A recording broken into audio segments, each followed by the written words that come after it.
And if we don't start working on healing our own pain, our own shame, our own secrets, we just pass them on from generation to generation. If your mother is a person that perpetuates sexism, then she's going to teach her daughter how to perpetuate sexism against herself. There is a lack of creativity. I feel like if we need to reuse words that were used to oppress us to now find kinship, can we not evolve?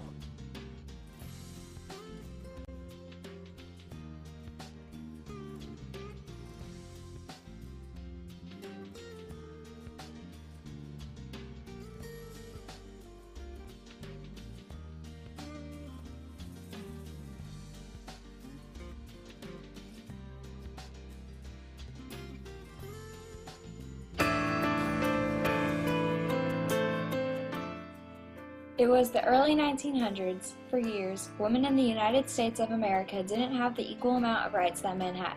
Women didn't have rights to personal liberty. They didn't have the right to vote, and were looked upon as annoyances and working machines to men. All they were good for was cooking, cleaning, and providing for the family. The battle to eliminate the discrimination against females has been an ongoing issue since the 1700s. It has been a huge change in the past century and has touched and changed the lives of many women. I think for all women, we're carriers of the earth. You know, and that's not like with the world on our shoulder per se, but I think our arms around it more, you know, it's not a burden. It's just a part of who we are. I think it's our nature. In whatever particular way that would be. And that's not looking at it from an over feminine perspective. It's more looking at it as we all have a certain level of depth to us because of our femininity, regardless of our gender expression or how we feel as if the world perceives us. But born as women, I feel, we're able to feel, I think, and experience the world in a different way. But we're not talking about how it affects the being. What women have to carry with them every day when they wake up, when they talk to people. You know, it's all these things women have to deal with. And I think that is, to me, is what doesn't get dealt with. And when it doesn't get dealt with, like any sickness, you get worse. But women are expected to deal with that and still function. I think politically, women have a responsibility to continue to restore that feminine energy, that all-encompassing compassion to the world. So I'm grateful to see more women finding a way to succeed without compromising their femininity. And I know that's something that I've had to struggle with, is not to focus on equating success with masculine principles. A woman that's a homemaker that does great things as far as balancing the checkbook, keeping the house clean, raising the kids, that's a very honorable job and takes a lot. It's actually more work than going to a 9 to 5, but what's valued? The 9 to 5. The issues black women are facing are different than what white women are facing. Poor women have different experience than rich women. Like there was a woman that she has the typical things that people want. She's married, she has kids, she has a good job, right? And she wrote a book about figuring out what it means to be happy. Now, because she has so much privilege, she could think about something like that. What does it take to be happy? Whereas if you're a poor woman dealing with trying to provide for your family, right? Maybe working more than one job. Maybe actually not having a partner at home.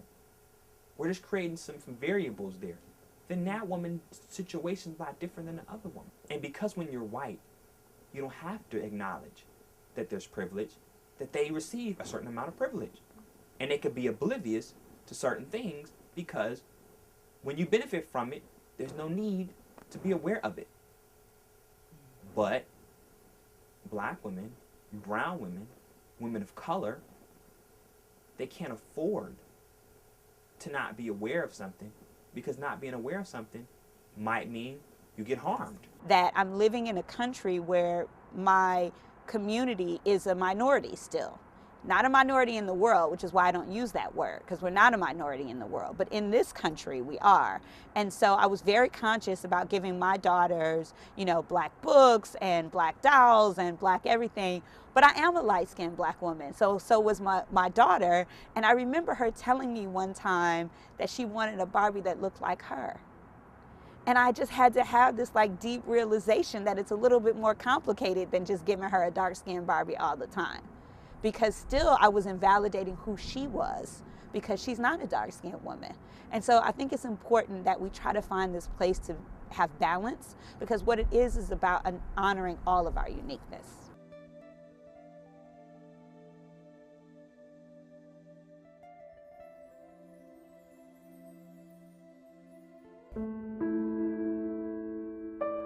I can remember being in the bathtub asking my mom to put bleach in the water so that my skin would be lighter and so that I could escape the feelings that I had about not being as beautiful, as acceptable, as lovable. When we have internalized racism, we really start to see that level of self-hatred. We talk about oppression a lot, and we always want to kind of create this duality of somebody is doing something to us. But where we are generationally is we're at a place where some of these messages of self-hate have been so internalized that no one has to do anything for us. We're still, you know, 40, 50 years later choosing the white doll over the black doll. And, you know, that test was designed and it shocked everyone, but when you do the same test today, it's still the same result. The smart child. And why is she the smart child? Because she is white. Okay. Show me the dumb child. And why is she the dumb child? Because she plays. Well, show me the ugly child. And why is she the ugly child? Because she plays. Show me the good-looking child. And why is she the good-looking child? Because she likes skating. Just this semester at the College of Alameda here, one of the students in my American government class, she came to class the first day and she sat in the front row and she looked really happy. So I'm like, hey, it's the first day, right? I was really happy the first day, no homework. After class came up to me and said, it's so nice having a teacher that looks like me. It had actually nothing to do with my age. And I thought, you know, she's African-American girl. And I thought that that was sad, actually. It's 2011, right? And that's not something that I would actually take as like a compliment or even something that, oh, look what I've achieved. It's like, I'm the only one that she has and she's in college and that's not good enough, right? I don't think that's good enough. Yeah. Women definitely have more work to do. I'm particularly interested right now in learning more about the goddess traditions and goddess cultures, because I believe that a big part of what feels like imbalance in the world is a lack of recognition of the feminine divine. There's work to do in sort of regaining our balance, and I think a lot of the imbalance we see in the world has to do with a lack of spiritual resonance with divine feminine. And so if all that is divine is masculine, that's going to create a lack of balance. When I think about my role as being an educator and a healer, is to really begin to unpack the things that women deal with in terms of their spirituality, and then provide a space for healing. And as a man, I feel like it's not my job to create that space. It's my job to be in alignment with women. So women have to be at the forefront of their own liberation, their own healing. But I'm saying, let me help, because I'm aligned with your ideas and your mission. Women in positions, I think about those women creating a different life for young girls, for other women, bringing the woman's voice to the forefront, being at the table with men, and shaking it up a little bit, saying, I'm here. You know, I need a little space. Give me a little elbow room, right? And creating a little ruckus, saying some stuff that folks don't like to hear, making people feel uncomfortable. I don't think nothing wrong with that. I think that is what creates social change. And I would hope that when those women sit in those positions of power, that their whole agenda is to create social change and not to emulate what we already see as power. Just being clear of who we are as black women in this world, right? And our actual responsibility outside of being someone's partner or someone's mother, but our other responsibility is being, I guess, kind of carriers. I think the first thing we have to do is just really raise the awareness, because our young girls are not being taught, nor are our young men being taught, that it wasn't always this way. These words were not always common. This was not the way we talk to each other. And making a distinction between behavior and just making things like the B word a synonym for woman, right? And so that's just about teaching them critical thinking so that they can look at popular culture and say, what are the messages that I'm being given here and why? Who does it benefit?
I'm aligned with your ideas and your mission.